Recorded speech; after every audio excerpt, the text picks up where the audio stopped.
Dios les bendiga, amado pueblo de Dios. Ahora continuaremos con el tema, el ser fiel a Dios solo para valientes.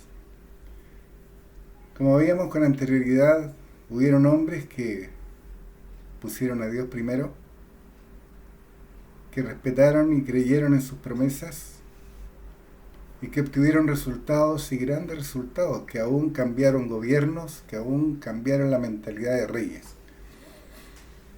Continuaremos ahora con la parte 3. Como veíamos con anterioridad, las presiones y persecuciones no cesarán porque se crea en Dios. Por el contrario, éstas se acrecentarán porque el Dios de este siglo no le conviene que se conozca al Dios vivo y verdadero. Veamos otro relato. Como siempre, tomen sus Biblias y vayan al libro de Esther, en el capítulo 2, versículo 5.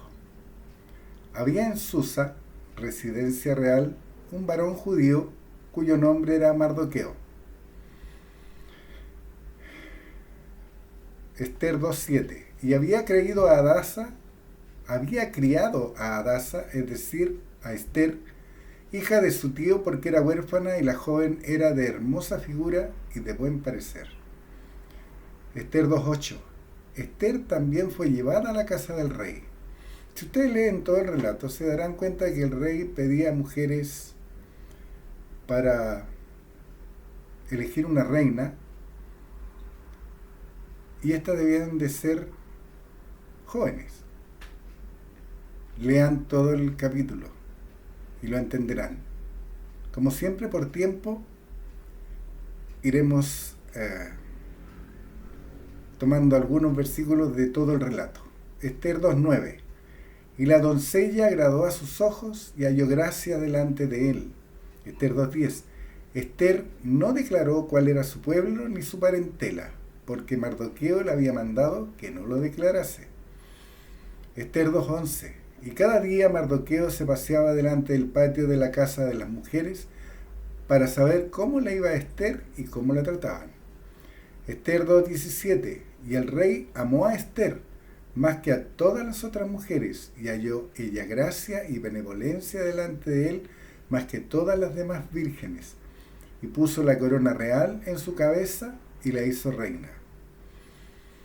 No olviden la guía que le dio Mardoqueo, que no declarara el pueblo del cual ella provenía.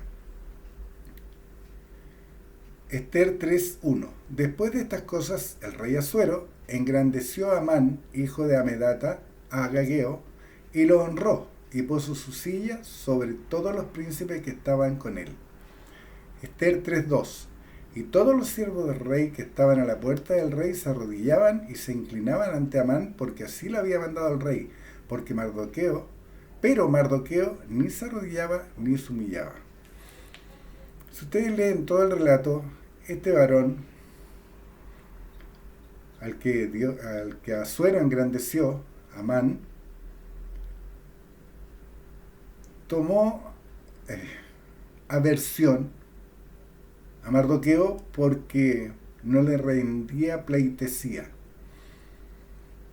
Si lo traemos a nuestros tiempos, van a haber muchos que se van a enardecer y se van a molestar y nos van a perseguir porque no les rendimos pleitesía. Es igual a lo que le ocurrió a Jesucristo cuando el diablo le dijo: todo esto te doy si postrado me adorares. El adversario siempre trabaja de la misma manera. Siempre hace lo mismo. Para aquellos que están agudos a estas situaciones, les será fácil ver el lazo del adversario. Les será fácil porque él es repetitivo. Siempre está haciendo lo mismo. Y aunque ustedes no lo crean, tiene mucho éxito. Esther 3:2.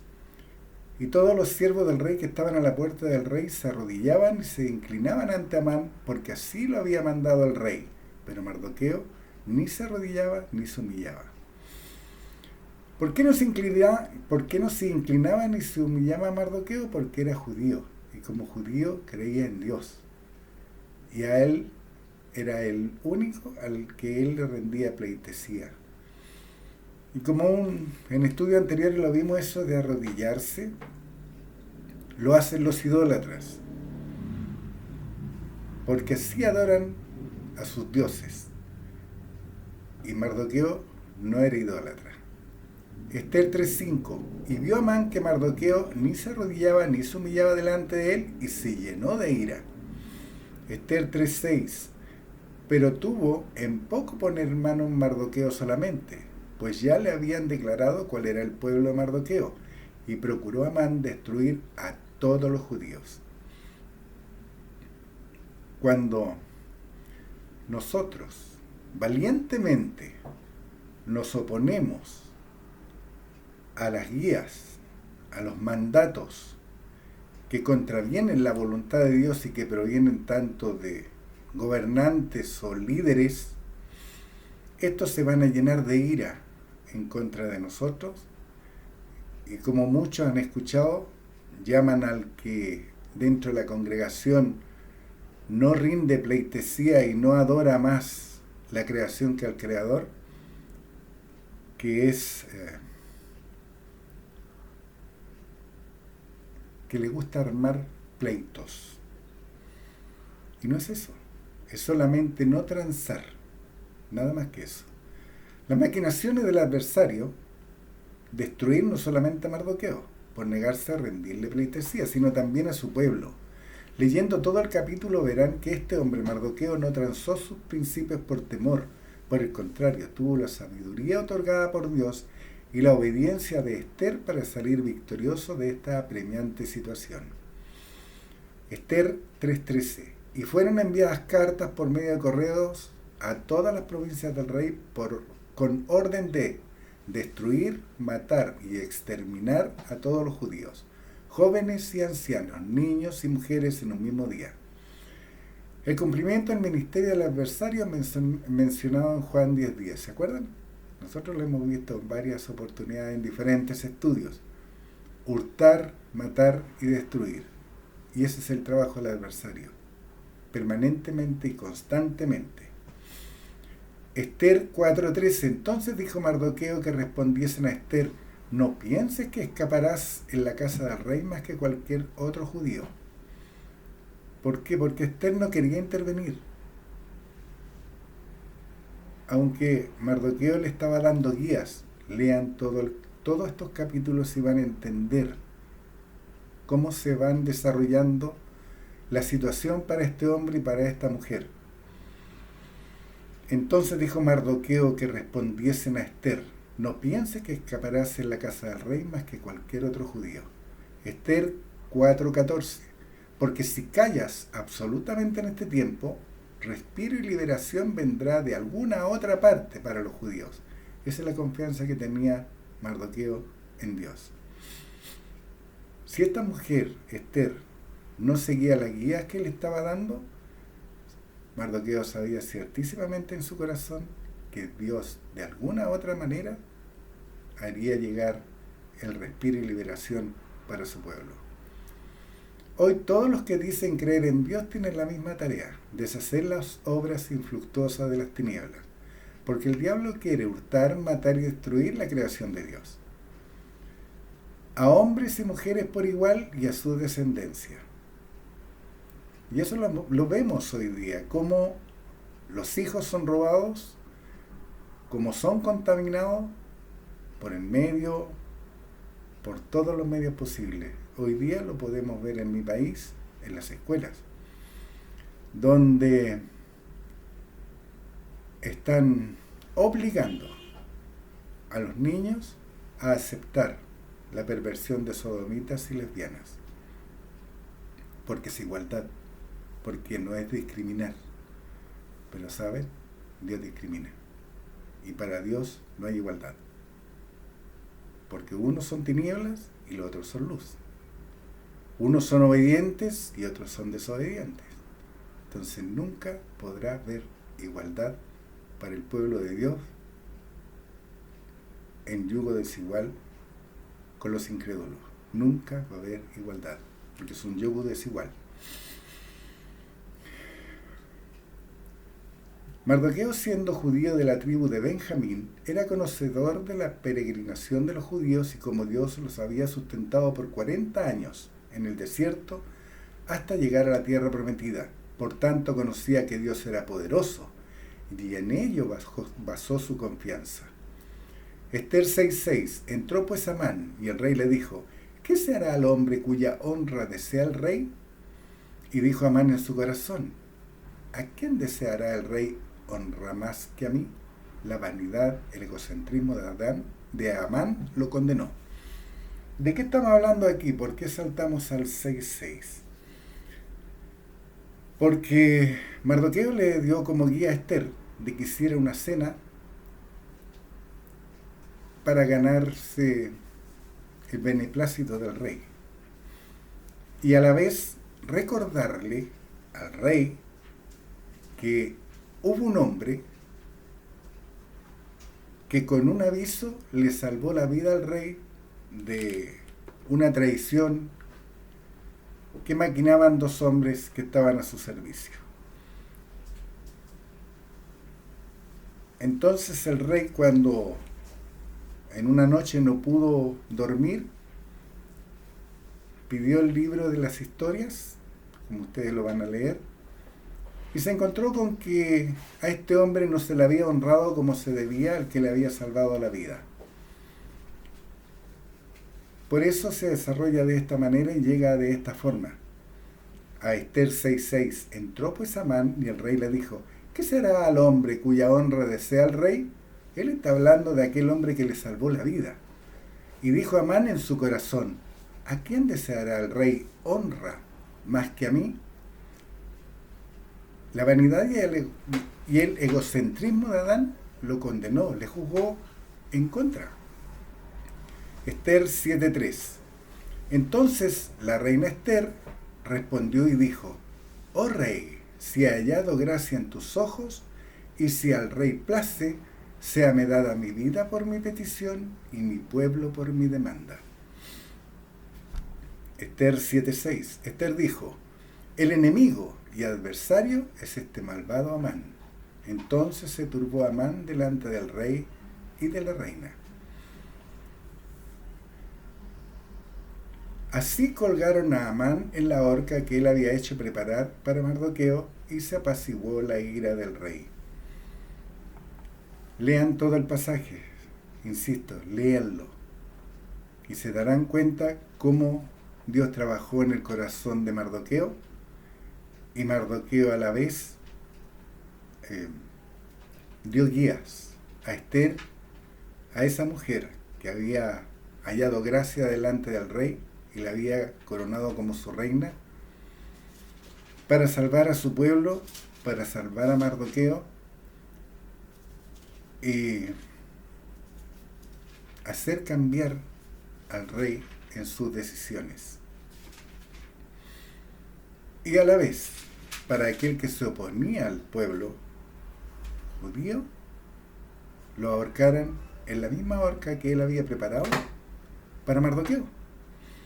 Este es el resultado que tuvo un hombre que aún a riesgo de su vida y la de su pueblo no transó su integridad. ¿Se acuerdan? Él no se arrodilló, no se humilló. Se mantuvo firme en su convicción, sabiendo que al que él servía no lo dejaría avergonzado. Mardoqueo era un judío del pueblo de Benjamín que no rindió pleitesía a un hombre en vez de a su Dios, del que era siervo. ¿Se acuerdan? Que los judíos eran siervos de Dios. ¿Cuán mayormente nosotros debemos comportarnos siendo hijos de Dios, no transando de manera alguna por nadie ni por nada? Ya pronto vamos a ver cómo un tema nuevo, que son las emociones. Es un gran fuerte por donde ataca el adversario. Ese es uno de los mayores fuertes que él tiene, las emociones. Y ahí nos vamos a dar cuenta que hay líderes que, sabiendo que sodomitas y lesbianas son dignos de muerte, por emociones, por ser sus hijos o familiares, los aceptan y callan esa perversión. Ya veremos eso. Como ya hemos conocido en los escritos anteriores, este es un hecho que ocurrió en la administración de la ley, y desde que Jesucristo resucitó, se dio comienzo a la administración de justicia, la gracia. Ya no estamos bajo el yugo de la esclavitud, sino en la libertad gloriosa de los hijos de Dios. Romanos 8:16. El Espíritu mismo da testimonio a nuestro espíritu de que somos hijos de Dios. Pero ¿qué ocurre entonces con el pueblo de Dios que ha renacido de su espíritu, que tiene el poder del Espíritu de Dios en Cristo en ellos? Desde el día en Pentecostés hasta hoy, al recibir en manifestación el don, el regalo del Espíritu Santo de Dios, hombres y mujeres renacidos tienen el poder y la autoridad para deshacer las obras del diablo. Pero como veremos, se debe permanecer vigilantes, agudos, fieles, comprometidos y decididos a hacer la voluntad de Dios por sobre toda presión y persecución del mundo, dirigido por el Dios de este siglo y sus huestes de maldad. Para entender los riesgos y las consecuencias de dejar esa actitud y pureza de la palabra de Dios, que hombres inspirados por Él escribieron para que nosotros hoy conociéramos y entendiéramos el corazón de Dios y el propósito al que Él nos ha llamado y a los desafíos a los que nos enfrentaremos. ¿Qué ocurre con el creyente renacido que por miedo tranza principios, que por temor deja de hacer lo correcto, que deja la doctrina correcta entregada por el Padre y sigue la doctrina del mundo? Mateo 7:21. No todo el que me dice Señor, Señor entrará en el reino de los cielos, sino el que hace la voluntad de mi Padre que está en los cielos. Este es un tiempo en donde han aparecido muchos defendiendo doctrinas trinitarias, doctrinas donde se dice que es Dios Padre, Dios Hijo y Dios Espíritu Santo, y se dicen creyentes. Será para ellos también este versículo que dice: no todo el que me dice Señor, Señor entrará en el reino de los cielos, sino el que hace la voluntad de mi Padre que está en los cielos. Si está hablando de su Padre. ¿Jesús es Dios? Mateo 7:22. Muchos me dirán en aquel día: Señor, Señor, ¿no profetizamos en tu nombre y en tu nombre echamos fuera demonios y en tu nombre hicimos muchos milagros? Este versículo lo hemos tratado en otros estudios anteriores. Para poder echar fuera demonios se necesita tener el Espíritu de Dios. Y como también hemos visto, la Biblia, la palabra de Dios revelada al hombre, no está dirigida a incrédulos, está dirigida a creyentes. Así que de los hombres que está hablando aquí, son hombres que en algún momento de su vida renacieron, en algún momento de su vida reconocieron a Dios como su creador y a Jesucristo como su salvador, pero que transaron y perdieron el camino.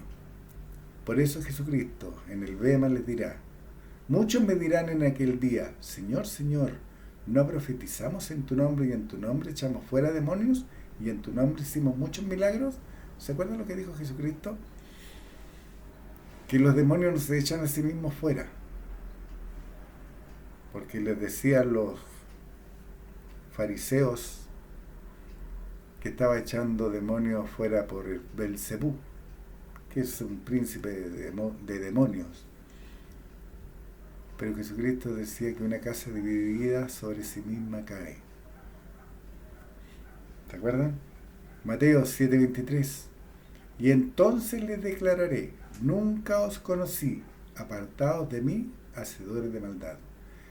Jesucristo, el Hijo de Dios, en esta enseñanza que hizo, lo dejó claro. Para profetizar, tener el poder para echar fuera demonios, hacer milagros, necesariamente se tiene que tener el Espíritu de Dios.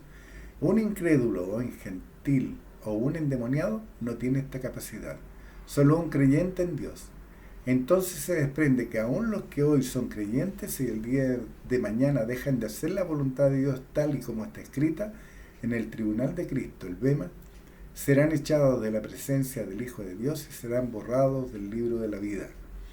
Apocalipsis 3:5. El que venciere será vestido de vestiduras blancas, y no borraré su nombre del libro de la vida, y confesaré su nombre delante de mi Padre y delante de los ángeles.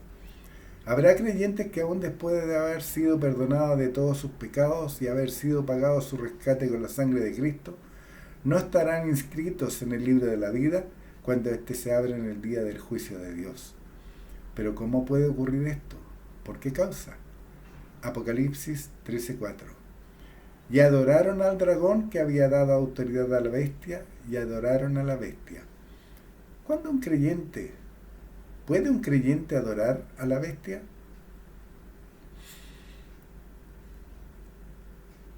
¿Qué dicen ustedes? Todos los que fueron enseñados que Jesucristo es Dios y lo creen, están adorando a la bestia, porque están adorando más a las criaturas que al Creador. Esto es idolatría. El adversario es astuto. Es muy astuto para aquellos que piensan que se cubren con la sangre de Cristo, también están equivocados. Porque la sangre de Cristo, con la sangre de Cristo Dios pagó mi rescate y me limpió de todos mis pecados. Eso hace la sangre de Cristo. Y cuando Jesucristo o Jesús padecía en la cruz, padecía por mí y murió por mí y fue resucitado por mí, y está escrito, yo estaba con él, juntamente con él. Y así está escrito. Entonces, ¿cómo aquellos pueden decir que Jesús es Dios? Porque el adversario los ha engañado y los ha llevado a la idolatría. Y eso es adorar a la bestia. 1 Juan 2:23. Todo aquel que niega al Hijo, tampoco tiene al Padre. El que confiesa al Hijo, tiene al Padre. Si yo digo, porque también esta es la respuesta que dice, no, si yo reconozco que Jesús es Dios, pero también es Dios. Es decir, reconozco que Jesús es el Hijo de Dios, pero también es Dios. Ese también es Dios. Se ve la marca del adversario. Porque en ninguna parte de la Biblia, en ninguna parte Jesucristo, en ninguna parte Dios, en ninguna parte de la palabra revelada dice que Jesucristo es Dios.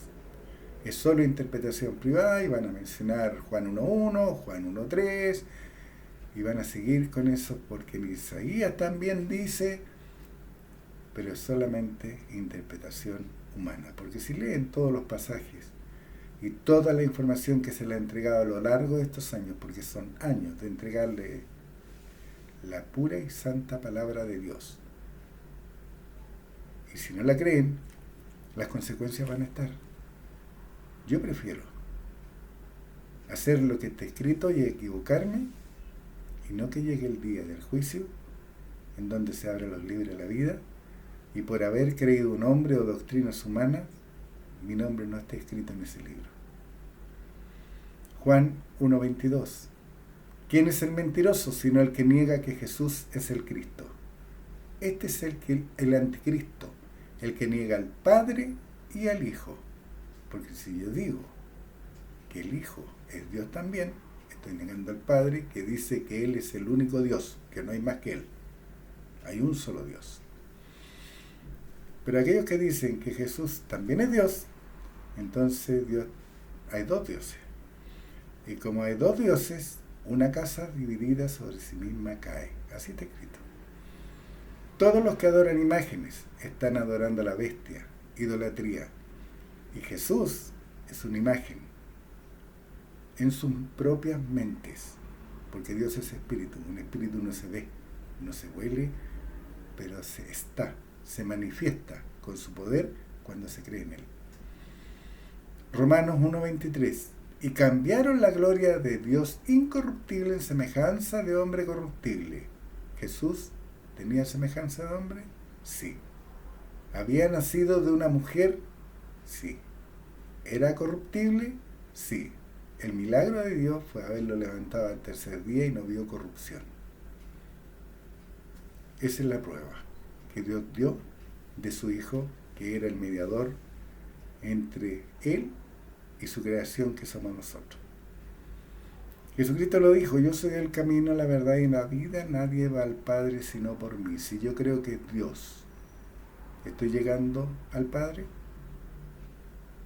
recorrí la mitad del camino. Ahora entienden por qué hay tantos que están derrotados, tantos que están en la miseria espiritual y física, porque no creen en el mediador. Todos los que dejaron la sana doctrina de la libertad gloriosa de los hijos de Dios y se volvieron a los viejos rudimentos de la ley, están adorando a la bestia. Romanos 10:4. Y sabemos que hay muchos que están viviendo la ley, respetan los días, los meses y los años. Hacen ceremonias de acuerdo a lo que la ley se hacía. Todo eso es idolatría, porque son obras muertas. ¿Recuerdan? Jesucristo, cuando partió el pan, dijo: este es mi cuerpo que por vosotros es partido y esta es mi sangre que por vosotros es derramada. Este es el nuevo pacto. El antiguo pacto de pintar con sangre un cordero inmaculado los dinteles en la puerta había quedado obsoleto. Jesucristo era el nuevo pacto. Él era el cordero pascual. Romanos 10:4. Porque el fin de la ley es Cristo, para justificar a todo aquel que cree. La ley terminó con Cristo. ¿Se acuerdan que también lo vimos, que Cristo es Salvador? Cuando Él fue glorificado y se sentó a la diestra de Dios su Padre, fuimos nosotros justificados con Él. Hizo disponible recibir los 5 derechos filiales, también lo vimos. Nos dio la capacidad y la habilidad para operar 5 ministerios. Nos dio el don, el regalo del Espíritu Santo, que se puede manifestar de 9 formas diferentes. Y una de ellas es hablando en lenguas. También lo vimos y en detalle. Más adelante lo volveremos a tomar. Todos los que transaron principios de la palabra de Dios siguiendo la corriente del mundo adoran a la bestia. Y lo pueden ver incluso en aquellos que no participan en política, porque un hijo de Dios no participa en política. Lo hemos visto no en una vez, sino en muchas veces. Política, una de las cualidades de la política es busca el bien mayor, o busca el bien general. Y para nosotros los creyentes el bien general es mantener a nuestros pueblos limpios e inmaculados, incontaminados de todas aquellas doctrinas diabólicas que se contraponen a la voluntad de Dios. Sodomía, lesbianismo, aborto y aquella ideología encubierta que encierra y que predica la igualdad, que predica la gratuidad, porque no hay nada gratis en la tierra. Todo tiene un costo. Y todos aquellos que creen que eso va a ocurrir, lo único que van a obtener es penas, hambrunas, como lo hemos visto y la están viviendo muchos pueblos en Latinoamérica que llevan mucho tiempo bajo el lazo del adversario, viviendo una doctrina de la igualdad. Primera de Juan 1:15. No améis al mundo ni las cosas que están en el mundo. Si alguno ama al mundo, el amor del Padre no está en él.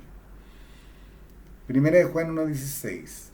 Y esa doctrina se contrapone a todo lo que es establecido por Dios, incluso persigue al creyente.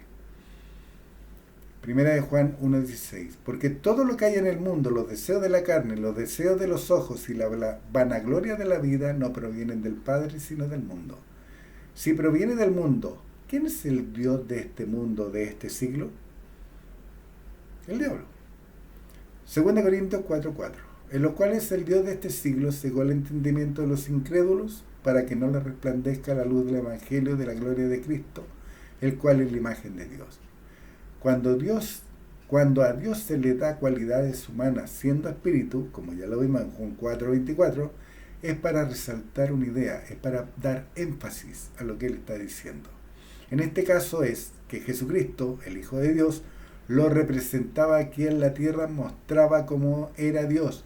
Primero, que era su Padre, que hacía las obras por mandato de su Padre, que operaba el poder que su Padre le otorgó, que su Padre es misericordioso, que su Padre es poderoso, perdonador, justo, sabio, etc.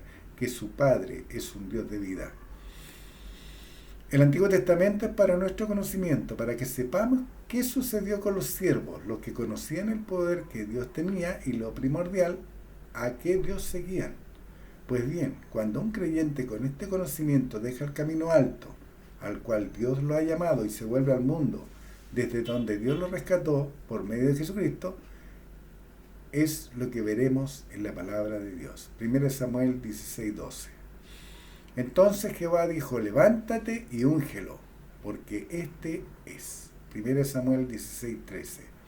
Y Samuel tomó el cuerno del aceite y lo ungió en medio de sus hermanos, y desde aquel día en adelante el Espíritu de Jehová vino sobre David. También lo vimos en estudios cómo David también transó y cayó por una mujer y mandó a matar a Urías, que era el esposo, no a matarlo, sino que lo puso en la primera línea para que muriera de la batalla. 1 Samuel 17:26. Entonces habló David a los que estaban junto a él diciendo: ¿qué harán al hombre que venciera este filisteo? ¿Se acuerdan que también vimos el relato de David con el filisteo, con ese gigante? Entonces habló David a los que estaban junto a él. Y este era un joven que cuidaba a los animales en el campo. Mientras que había todo un pueblo armado en armas para la batalla. Pero cuando vieron a este filisteo, que cómo ofendía al pueblo de Dios, cómo ofendía a Dios, todos callaron. Por eso en 1 Samuel 17:26 habló David. Entonces habló David a los que estaban junto a él diciendo: ¿qué harán al hombre que venciera a este filisteo y quitar el oprobio de Israel? Oprobio es ofensa. Porque ¿quién es este filisteo incircunciso para que provoque los escuadrones del Dios viviente? 1 Samuel 17:37. Añadió David: Jehová me ha librado de las garras del león y de las garras del oso. Él también me librará de la mano de este filisteo. ¿Tenía que ser valiente? Muy valiente. Más, mostrar mucho más arrojo que todas las tropas que estaban ahí reunidas. David tenía el Espíritu de Dios sobre él. Él lo sabía y lo mostraba con denuedo, convicción, valentía. ¿Se acuerdan que lo habían ungido? Este hombre tenía el Espíritu de Dios sobre él.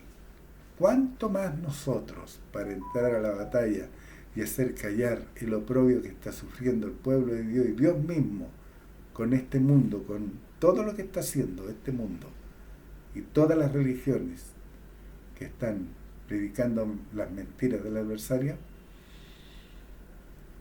David tenía el Espíritu de Dios sobre él lo sabía y lo mostraba con denuedo, convicción, valentía para enfrentar a un oponente que era gigante, Goliat el filisteo, que ofendía a Dios y a su pueblo. 1 Samuel 23:2. Y David consultó a Jehová. Él sabía que tenía el Espíritu de Dios, pero aún así fue a Dios. Sabía que estaba ungido, que estaba apartado por y para Dios. Tenía humildad y mansedumbre para someterse a los designios y mandatos de Dios. ¿Se acuerdan lo que hizo Jesucristo?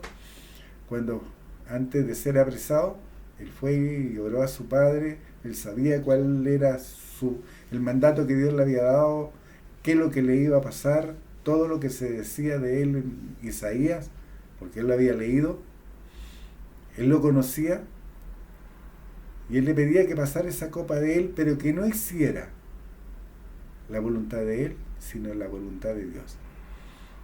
David tenía la misma mansedumbre que Jesús.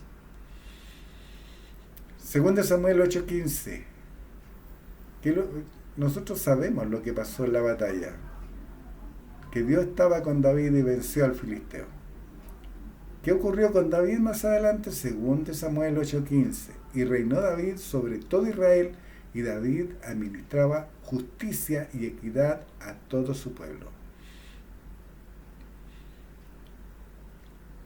Ahora veamos la caída de David.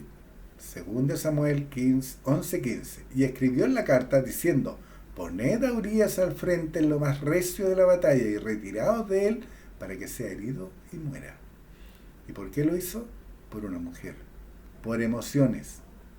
Aquí están las emociones, el deseo. El deseo desenfrenado que iba más allá de lo que Dios decía, que Dios decía, y lo hemos leído también en Levítico, que no debía de desearse la mujer de su prójimo. Y David ahí cayó. En nuestra vida, ¿cuántos ministerios han caído de la misma manera por desear la mujer del prójimo o una mujer ajena que no es la esposa? La caída de David comenzó por un deseo desenfrenado por la mujer de Urías, según Samuel 11:27. Y pasado el luto, envió David y la trajo a su casa y le dio a luz un hijo. Mas esto que David había hecho fue desagradable ante los ojos de Jehová. David no lo mató, pero fue astutamente diabólico para ponerlo y mandar que lo pusieran en primera línea para que lo mataran. Él no blandió el arma, pero proveyó los medios y la ocasión para que esto así ocurriera. Según de Samuel 12:13.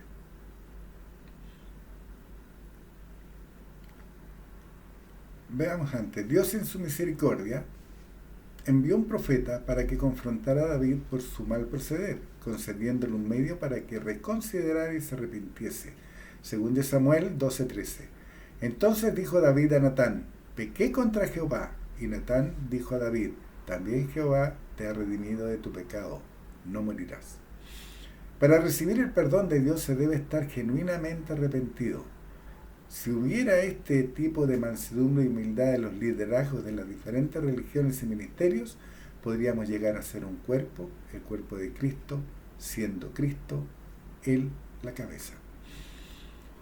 Y como eso no ocurre, hay muchas cabezas que están haciendo la voluntad de Dios de este siglo y no la voluntad de Dios. Es por ello que Dios establece en su palabra: muchos serán los llamados, pocos los escogidos. Romanos 11:5. Así también aún en este tiempo ha quedado un remanente escogido por gracia. Seamos parte de este remanente escogido por gracia. Mantengámonos dentro de los linderos de la palabra. No transemos por emociones, no transemos por miedo, por dudas, por temores. No tengamos miedo de enfrentar al Goliat que gobierna este mundo, porque el que está en nosotros es mayor que el que está en el mundo. ¿Recuerdan lo que significa gracia? Favor de Dios inmerecido al hombre. ¿Merecíamos que el Hijo de Dios pasara 60 horas de tortura por nosotros? ¿Que fuera colgado de un madero y que por su llaga fuéramos sanados? Por supuesto que no. Pero Dios en su infinita gracia proveyó un cordero pascual en el cual echar todos los pecados del mundo y dejarnos un camino que llevara a Él, a Jesucristo su Hijo. Ese es el camino que Dios proveyó para nosotros. Así que, amado pueblo de Dios, manténgase dentro de los linderos de la palabra, porque es la única forma de poder recibir toda la bendición de Dios, toda la protección de Dios, y podamos ser aquella sal que necesita la tierra. Dios les bendiga y nos estamos viendo.